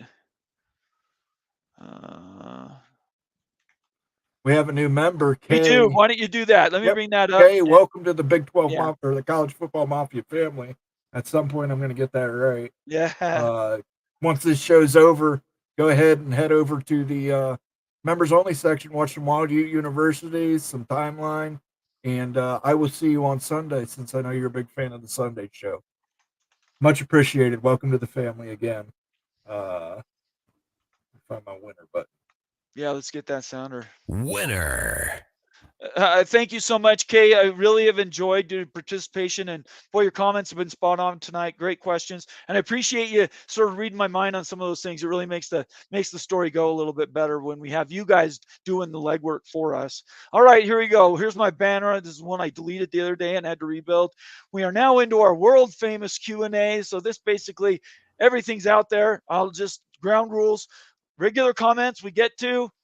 Maybe we can't promise regular comments. We do tell members membership has its privileges. One of those privileges is their comments are preferred So we try to read those before we read any others, except for the one thing is super chats. And super chats we always read, and they always come out. So if you have something you want us to answer we haven't covered tonight, and there are a couple minor news things that we didn't dive into tonight, feel free to ask us in a super chat, and Moen and I will get to them as much as we can. All right, let's get to comments, and we're just going to work backwards. We're going to go TF Williams first. I really like the Clemson argument. What do you think about that, Moen? I agree with them. I think Clemson has run a much better case than Florida State has at this point. They didn't make a big deal out of it with ESPN, and I think they were able to get that contract a little cleaner. And once they have that contract, I think, obviously we'll see. If this judge summarily judges for them on the 12th of July, I think there's no doubt Clemson has done, Sure. better legal work than Florida State has. Okay, wouldn't that be ironic, since Florida State has hooted and hollered that they did 2 years of research before they finally had the filing? Well, That Clemson would was be ironic. smart, but Clemson was smart, and they basically tricked the ACC into letting them file first. Yeah, I think that's all right. Scrappin' Wolf says Florida State 7, Tennessee 4. Talking baseball. Is that live, Scrappin' Wolf, or is that the final? It's still live. It's still live. So Florida State, who has an incredible baseball team this year, boy, they are good. Tennessee staying with them. That's not necessarily a shock, but interesting. Mr. Ed Wayner, another one of our members, says if Big 12 is successful in raising conference revenue and closing the gap with the P2, wouldn't P2 do the same and reinstate the revenue gap? Moen, Mr. Big 10. At some point, they'd probably do something. I don't know if they do the exact same thing, but they would probably do something. We're not going to rename the conference. Right. You're not going to get Tostitos Big Ten conference or anything like that. But as I said on Twitter, and again we talked about last night, but I still want to keep clarifying. Nobody should have any ideas in their head that the Big 12 is going to close the gap appreciably on the Big 10 and the SEC. That fight is over. Put it out of your head. Take it out of your calculations. It is irrelevant how they relate to the Big 10 and the SEC. That fight's over. Right now, they're fighting for that, what would be the elevated 3 spot, basically best of the rest conference to themselves. And to do that, they would need to rape and pillage and take everything that you can out of the ACC, and then go from there, right? So it's not about closing a gap with the 2 P2s. You don't need to do that. It's just about you elevating yourself enough so you're better than everybody else, whatever that takes. There you go. Whether it's private equity, it's getting a billionaire to buy your conference and run it for you. I don't know what it is, but that's the only way that changes. You heard it here first. Bomber thinks the Big 12 is better than everybody else. Yeah, take that out of context for me, would you? Morris Simmons, a member, says ACC with delay tactics is doing more harm to the conference. I'll answer this one first. I don't think it matters. The harm to the conference already is done. The moment Florida State filed, the value of the ACC dropped significantly in both real value and perceived value. I agree. Now everybody knows that Clemson and Florida State leave. The ACC is going to go from 3 to like 6. Well, not 6, but you know what I'm saying. Yeah, they're going to drop a lot. So the perception battle, I don't know. I mean, Moen, do you want to add anything to that? Am I wrong? No, I agree with you. I think there's not much more harm you could be done now. I mean, it's all out in the open. Right. All the dirty laundry's out on the clothesline. So the fact that we found out about the 2025 for 2027, the signature in February deal to re-up the contract, that was shocking. Bob Thompson was speechless, essentially, that made it out to the public. So that's how much damage was done to the ACC that moment. And that's just one. All the crap with what was Raycom, right? And the son of the ACC commissioners, and all that. That just makes the ACC look incompetent, selfish, Certainly not aligned. And that was the problem with the Pac-12 is they had a bunch of smart people out there, but nobody wanted to play on the same team. They all wanted to be in their own 12 crew boat instead of being all in the same boat. So Jason Spangler's back. Thank you, Jason, for not unsubscribing not unsubscribing yesterday. He was mad at us because of where we had our rankings with Kansas, but we're glad to have you back. I think that was tongue in cheek on Jason's part. Mind-boggling that FSU is choosing to try and leave the ACC. Absolutely mind-boggling. Come on, you're good with dry wit and sarcasm. Give me something. Remember in the 80s, they used to have these hand puppets called boglins? I do. Okay. That's just when he said mind-boggling. That's the first thing that came to my mind. I do remember. I do remember those. Yeah. Yep, I do. I had one. It was. I did not. So my parents loved me, so I had one. Go Black. Was it a rich people toy? I don't think. I have no idea. I have no idea. Go Black 45 says, I just want 10 conference games, 1 A4 out of conference, and play either a G5 team or an FCS team. That would make everyone happy. We're talking about, I can't remember, SEC, is that what it was? Mm-hmm. Okay. And he's an SEC guy. Yeah. For LSU? Yeah. Okay. LSU. Yeah. So here's a guy that wants, he knows that comes with more money. They're looking for more money to play more games. I just don't think they're ever going to go to a point where they don't have at least 2 puff games. And right now it's 4. They don't play many out of conference P4s. So, yeah, I don't know. Do you think they're going to go to 10? I don't. No, the SEC is never going to do that. 9 maybe. Yeah, you might get 9 conference games down the road. Keep these comments coming, guys. These are awesome. I really, really appreciate it. Moen's marking them for me so I don't miss any good ones.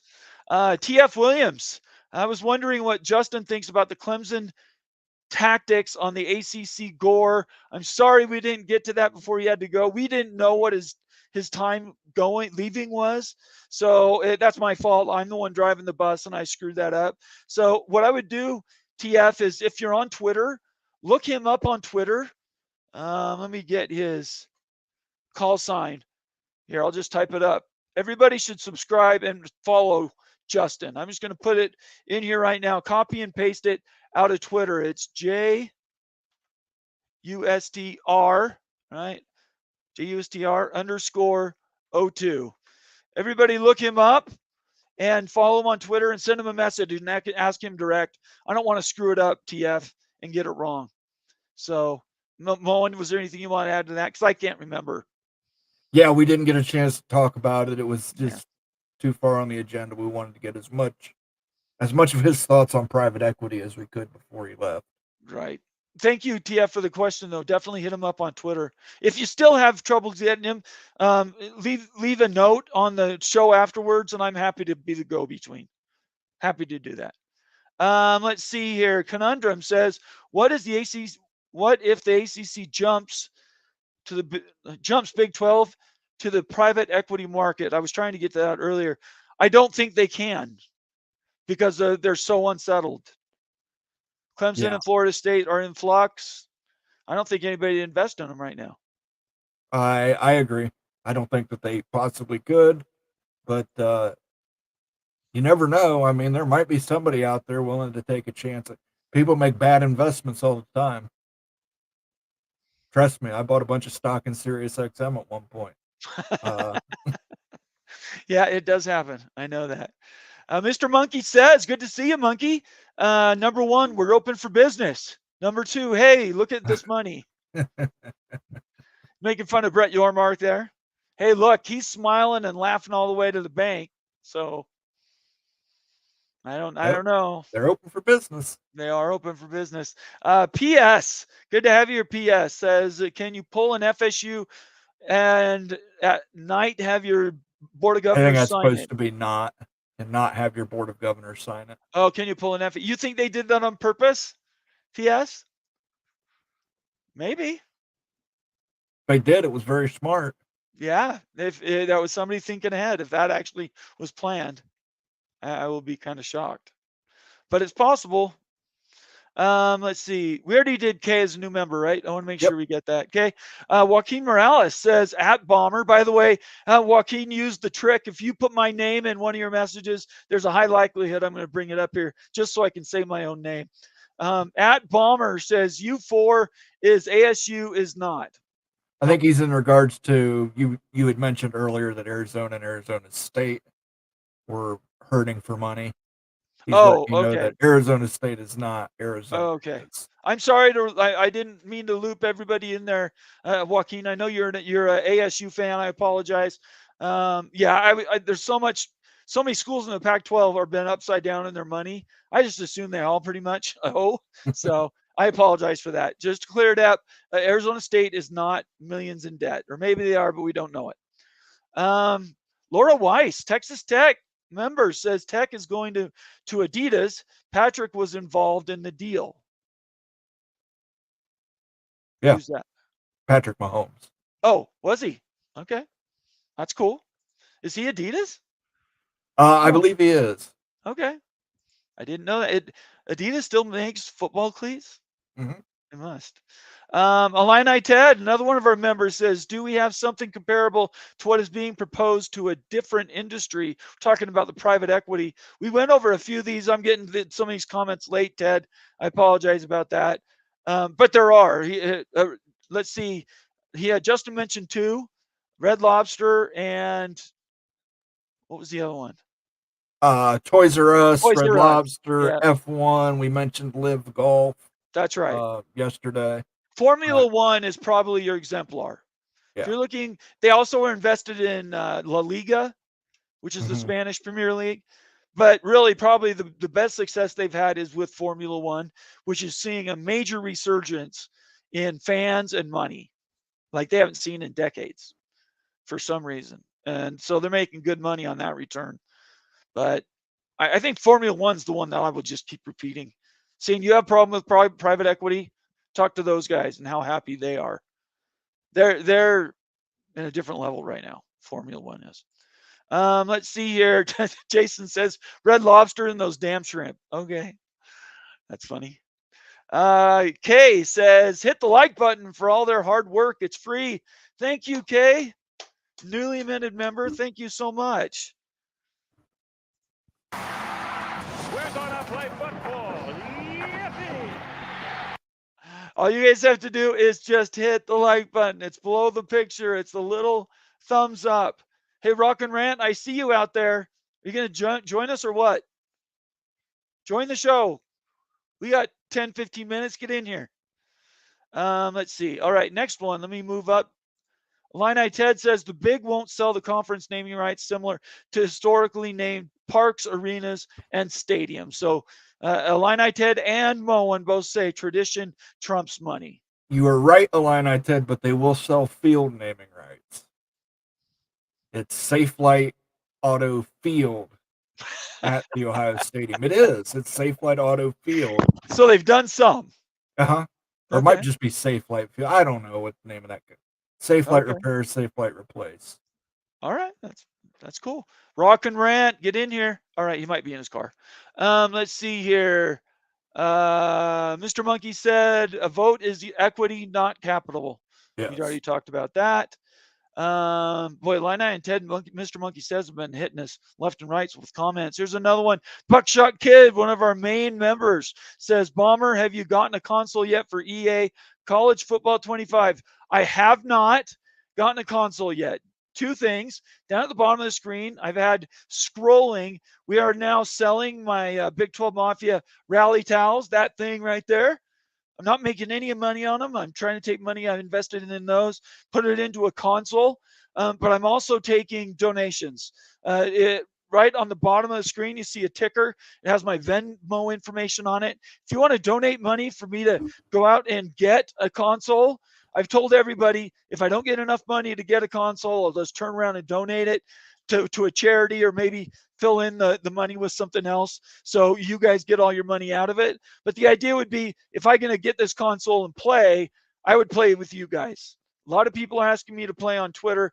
I don't have the extra money for it. I will do it, though, if you guys want it bad enough. So Venmo is there. There it is. And send me a donation, or in the donation you send me, tell me you want a flat or a rally towel, and give me your address, and I'll send that to you too. Paid for shipping and everything else. It's door to door. Thank you, Buckshot, for reminding me. I really appreciate that. I'm willing to do it. It's gonna take some money for me to get there. Sorry. Yeah, I'll All right. probably just end up, beating this guy until he buys a $300 Xbox Series S. Yeah, I don't. That it's not really my style, but we'll see. Maybe. Let's see here. Ke Zoo, our Mizzou fan, says, Bomber, I am a Mizzou fan and looking at their future schedules, and they have BYU scheduled for 2035. Do you think some way the schools should have to back off scheduling games this far off? I think, to be very clear, that game was scheduled when they were independent. They were signing 12-year deals to get games with power conference schools. I could be wrong. That could have been settled after they declared their intention to join the Big 12, but I don't think so. I think that's one of those games they originally needed because it was a money game for BYU, and Mizzou's a big brand. So, but I think BYU's played Missouri maybe 5 times or something, and I think BYU's won 1 or 2 of those. Several Holiday Bowls. Just great. It's not necessarily a rivalry, but good respect between the schools. So I don't know, Keizu. I'm not sure, but that would be my guess. And there's a good possibility that game disappears. Any game after 2030, 31, I think might be done because of what Notre Dame's going to do to everybody's schedules here in a little while.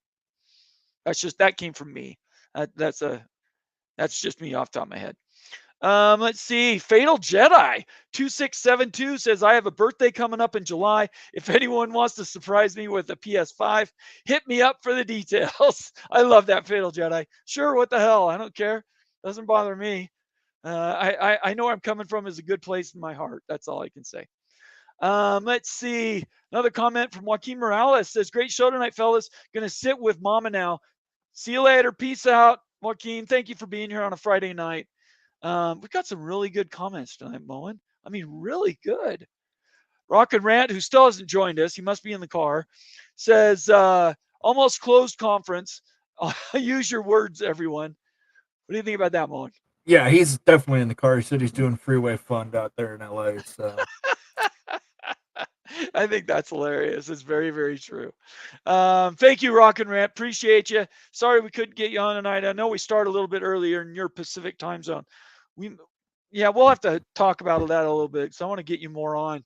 Let's see here. Jason Spangler says, get a PS5. Xbox is dying. Moen? Xbox Series S, $300. PS5, $500. And they both play the same generation of games. And they play the same generation of games. I don't know. I haven't done any research on either of them. I was going to go with the one. I was going to do a poll over a week and see which ones people. Once I get the game system, I'm going to put a poll out. Or once I have the money, and I'll put a poll out and say, should I go Xbox or PS5? Is it PS5 now? Holy cow. Yeah, PS only has the one console this generation. Xbox has 2. Oh. The Series S is a little bit lower graphics wise, but it's less expensive. That's not worth it. K.E. Zoo says, thanks, Bomber. Thank you, K. Appreciate it. Let's see here. See, people are catching on. Shonsky, another member, says, Bomber, I could be mistaken, but I believe there's a Notre Dame game also.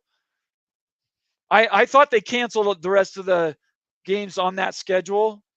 Why don't you do a quick Google search, Shonsky, and see if they canceled that game. I thought the last game they were going to play Notre Dame for a while was that Las Vegas game, but I could be wrong. They might have a 2030s game with them.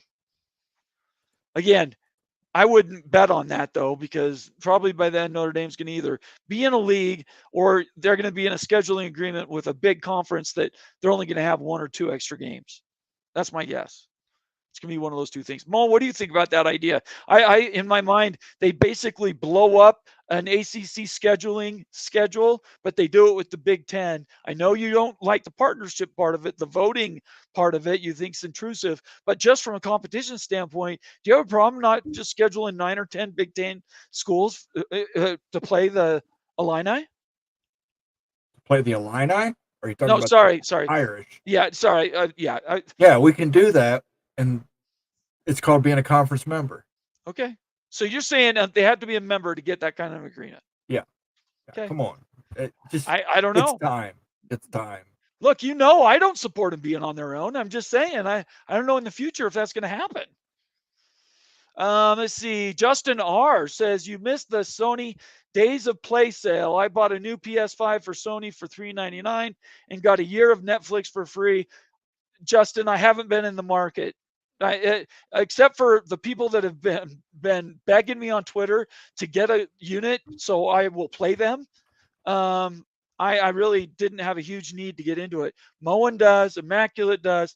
I can't remember if Ute wants one, but for me, he's not allowed for marital reasons. Well, and we want him to stay married. So, anyways, that's where we are. I'm open and honest about it. I hadn't planned on it, but there's enough people who are asking me. I'm like, yeah, I'll try to make that work. Let's see here. Wait, there's so many people coming in at the end of the show. Buckshot Kid says PS5 has disc and digital just like Xbox. TF Williams says, great, brother. Good to see you here. Jason Spangler says, hey, I'm still rocking the Xbox One. So what do I know? That's funny. I'm an Xbox guy. I'm just going to say it. I'm not a Sony pony. I've got one of each, but that was because my kids had to play different games. Tony Lawson says, no chance Notre Dame gets an ACC deal from the Big. Okay. There you go. And Tony would know. Another Big Ten person. I was just asking the question. I'm thinking outside the box with Notre Dame. So. And I'm thinking of putting them in a box. I know. And then burying that box 6 feet underground. Bob Swanger says, another member, by the way. All these members, if you're not a member, if you don't have one of these little cool icons, that little cool S next to your name, you're not a part of the party. Join the College Football Mafia Network. Be a member. Watch those videos that are members only, Ute University and all that other stuff. And join the club. Club's growing.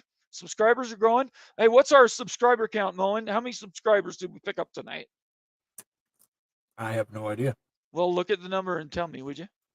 It's still at 3952. So we need 48. Everybody needs to subscribe. If you're not subscribed to this channel, make sure you subscribe. Make sure you follow us on Twitter. Let me take this down so the banner doesn't need to stay up there anymore. Follow us on Twitter. Make sure you subscribe on YouTube. Turn on your notifications and give us a thumbs up so that we know we're doing a good job for you. All right, we got another 5 minutes or so here, so let's get to a few more. Justin R says, I still have my Xbox 360 and a copy of NCAA 14. So how many times did Boise State win your national championship, Justin? That's all I want to know. He's probably got USF as a powerhouse. He probably does, but a lot of people that were in G5 leagues use Boise State as an example. So that wouldn't surprise me in the least. Let's see here. Scrappin' Wolf says, great show, Moen and Bomber. Tips up. Appreciate it. We'll get some Syracuse. We'll get some Georgia Tech as we wrap this show up. I think that's really, really important. Let's see. We got so many more. I'm not going to get to all these. I apologize, everybody. It's just been really, really busy tonight.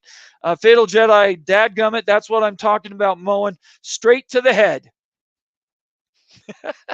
I think people are just figuring out what you had on your head. Why don't you show everybody what's on your head? My niece actually crocheted this for me. So it's a beer mug. I love it. I think it's great. Justin R says, go Black 45, correct. But at the time, the equal opportunities would be in the G5 leagues. G5 teams make peanuts now. So if the G5 leagues like 20 million their way to make things correct. So I think he's talking about that participation dollar amount, 22 million plus for the G5 schools. There's 60, 66, something like that, G5 schools. Maybe it's less than that. It's like 62. How many of those do you think can actually afford 22 million right now, Mullen?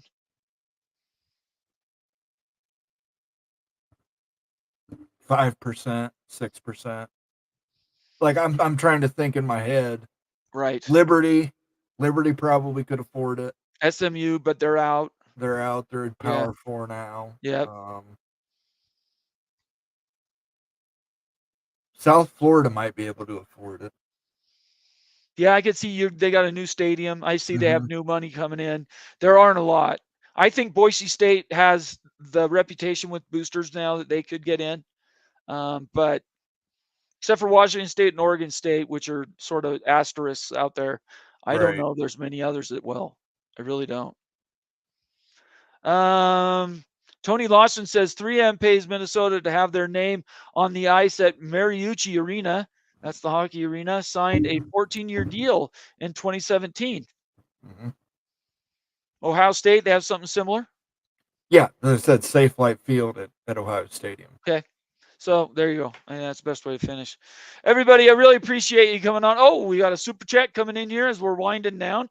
Thank you, everybody, for coming and helping Mullen and I. I want to thank Justin for coming too, and this Justin for super chats. That comment was about P2 schools placing non-revenue sports in the G5 for Title IX. Oh, okay. We could talk about that for a second. That's definitely worth a $5 super chat. What do you think about that idea, Mullen? Yeah, again, non-revenue sports, I think you have to keep them at the collegiate level, at the Power 4 level. I can certainly understand schools getting rid of some of them. Like, you might not need a water polo team. I mean, if you're like Kansas, you might not need a water polo team. But if you're an Ohio State or a Stanford, you can easily afford to keep a water polo team around. So I think a lot of those teams, and this doesn't even address Title IX. Right now, it's about trying to stay as equal as they can with the women's sports too. If you're going to drop a women's sport, you have to drop a men's sport, that type of thing. So I still see a long way to go on Title IX. I don't see none of the legislation that's out right now or any of the court cases that I've seen will come close to settling Title IX before next year, unless there's some out of nowhere there's a settlement in some way. If there's somebody out there, if you guys that are watching right now, if somebody has a link to an article that explains how Title IX might be resolved in the next year, I encourage you to send it to me because I'm going to read it and try to get educated on it because I don't think I've heard that from anybody. So, yeah, I mean, anything's possible. Look, Washington State and Oregon State just put their sports into the West Coast Conference, right? into the Mountain West, you mean?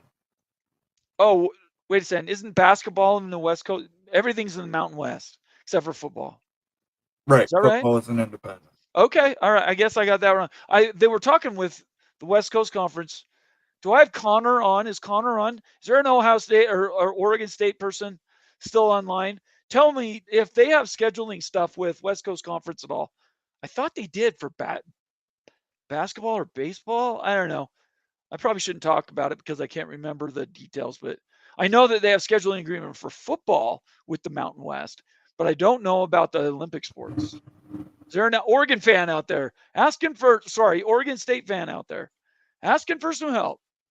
Well, I guess I was wrong. Justin saying it's WCC. Yeah, that's what I thought. Scheduling agreement with Mountain West for football. So Yes. I'm an asshole. That's nothing to do with it. Thank you. Appreciate it, Justin. Thank you very much. Bill G says, good show, guys. Thanks. Thank you very much. TF Williams says Title IX could be, I don't know. I think politically be almost a third rail like Social Security. Maybe. So how do you address it? If Title IX is the third rail, and we'll just assume it is at this point because they're paying players and NIL and stuff, how do you address it? I don't know. I think you have to rework it. I think you have to rework it for today's landscape. It's right. Yeah, you're probably right. Yeah, you're probably right. Yeah. I don't know. What I like about it is it's very interesting, and I learn stuff every day dealing with it. Illini Ted says the Big East is aiming to add NBC and TNT Sports to their media deal to not be solely on Fox. They are showing high-level basketball can be profitable. Mhm. They made a ton of money, Fox did, on the Big 12 this year. A ton of money on the Big 12.